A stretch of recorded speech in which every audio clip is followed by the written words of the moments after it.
Welcome to the We're Better Together podcast. I'm Ian Stevenson. And I'm Daniel Arduña. Each month, we're excited to bring you an incredible interview with someone who has experience in facilitating an environment where people work better together. And each week, we'll share some actionable tips and strategies that you can implement in your daily life to help you function better together, whether it's in your marriage, family, team, workplace, church, or community. Thanks for spending time with us today. Now let's jump into some content and get better together. Hey everybody, welcome to another 10-minute tune-up. It's Daniel and Ian here. We're ready to share with you some tips today that'll help you be better together in whatever environment you're working on it in. We hope you're all working on it in your marriage, if you're married, in your family, at your workplace, wherever it is. We just want to help you. So today we're going to talk about different styles of leadership when it comes to working better together. So Daniel, what is your go-to style? How would you describe your style? Yeah, I think that I am someone who probably operates generally and naturally from a place of relate and connect, and highly relational, highly connecting. Let's get in a room together. Let's get to know about each other. Let's hang out. Let's build relationship in that way. And I think when I think about that context, relate and connect, it has positive aspects to it. You are building relationship with people. You are getting to know people, connecting. You are building connections, and there is aspects of unity that can happen within this one. But on the flip side, where if all you do is sit in that aspect alone, where it can miss part of the holistic aspect that we're looking at of being better together, is that you can miss a lot of the doing then. It produces this sense of partiers, and not partiers in this negative sense, where we're all just getting trashed, but it creates this we're here to party and have fun and relate and connect in this way, but we're missing this piece then of like what's the work that we're actually going to go do. And I think even as we share about this is a style sometimes that we see. I think even when you and I work together with pastors or leaders in our city, where this can be a starting point, maybe is a word to say too for some, is that it starts in this place that can we get breakfast together? Can we meet up? Can we build some relationship? But I know often where that's spun to in the work that you and I do is, hey, but we're missing this element of what does it mean to actually now dig in and go get some work done? Yeah, Ian, what would you speak into this one, even before we move to some other leadership styles? Yeah, I think we've all been in those kind of groups where, everyone's just wanting to sit there and connect and talk to each other, and you're frustrated because nothing's getting done. And you kind of want to get something done, and you're waiting for someone to move it down that road. So some leadership styles lean more that way. I think you always have to be sensitive to everyone who's in the room, right? And so if that's your leadership style, that would be where you'd start from for sure. Yeah, like for me, my tendency is do and get her done. Like I like to be part of a group where we're really getting something done, just with my wiring and how I'm put together. And so I like to relate and connect maybe along the way, but primarily I like to see some stuff get done. So, I think the whole do and get her done type of leader produces maybe more workers, not so much partiers or people that just want to relate and connect, but workers. And we need workers, right? So we need to do and get her done, but we also need to relate. So there's got to be some balance there, I think, in that mix. But I would lean towards the do and get her done kind of leadership myself.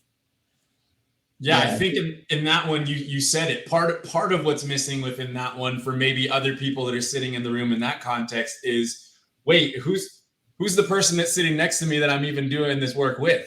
Like, yeah. I want to know a little bit about them in some kind of context, or have some kind of relational piece that can be missed if it's only really focused in on that sense. And then Ian, I think the next leadership style we get to that we want to share about is this sense of command and control. And so there's definitely leaders out there that sit in this spot heavy, where they like to be in control. They like to be in command. They like it to be about what they want it to be about. And they have the direction and they have the drive, and they want to then tell other people in some sense, here's what it is that you're going to go do. And I think what that kind of leadership style produces is soldiers. And again, as we've said, this doesn't even mean that that is fully a negative thing. You can have someone that's very structured, likes the control, ready to go, can share this vision. Now say, go out and operate exactly how it is that I just laid everything out for us to do. But in that one as well, we're missing aspects of partying. We're missing maybe some of the aspect of having any kind of say. Even with do and get her done, there can be some kind of sense where there's still some people that maybe have some say within it. And we're missing aspects of that because now it's just I'm a soldier being told what to do, and now I go do it. Ian, when you think of this one as well, what kind of comes to mind for you in the command and control? Well, I think some people like being part of a command and control kind of group, right? Because they like being told what to do and how to do it. Maybe they don't know. And so the command and control doesn't bother them. It can be a good thing, just like the connecting and the doing. It can be good. But I think as we're talking about being better together, we want to consider, how do you really optimize being better together? Like, how do you almost mix all of these together? Like, how can you get stuff done? How can you have some order and direction and movement? How can you relate to each other in the process? Because in most of our scenarios, depending on the size of your group, you're going to have people from all of those kind of camps that are engaged. People who want to be told, people who want to relate, people who want to get stuff done. So it's kind of challenging to come up with what's the best way to approach being better together. Is there a best way, or do all of these things have viability in different scenarios? I think they all do. Like, depending on where you're coming from, if you have a particular style, there's value in that style. Like, there really is. But I think that the true champion of being better together has figured out almost like a fourth style. And I would say that fourth style is facilitate, focus and facilitate.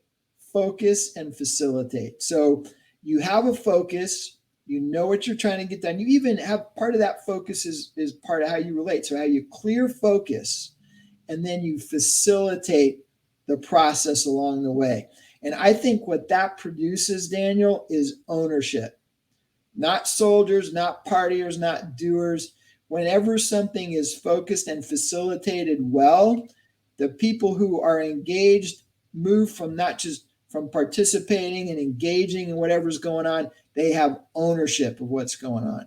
And I think that's what we want to move towards, is how do we get better at focusing and facilitating the environment that we're in so it produces owners, produces people who aren't just doing it, enjoying it, and are in it because they have to be, but they're really owning it. And that's where you have real optimum experiences, I think, in the context. What do you think about that? Yeah, that's good. I think what I want to do is save a little bit, because we're going to come back in this tune-up next week and break this down even further. But I think what I would say in short is we'll be able to come back and have some conversations around how you can even see bits of each of those other three styles that we shared that can operate within the focus and facilitate in order to create ownership. And I think that's going to be a really exciting conversation to have. But with the 10 minutes that we have here today, I think where we really want to leave people off in the beginnings of this conversation is, hey, think about yourself. When you think about yourself, we say relate and connect, do and get her done, command and control, focus and facilitate. Where do you feel like you naturally operate when you are in leadership, or just when you are even in groups that you are in? Where do you see these styles of leadership operating in your life? And then the takeaway for you is, what's a step that you can make to moving closer to the focus and facilitate that produces ownership?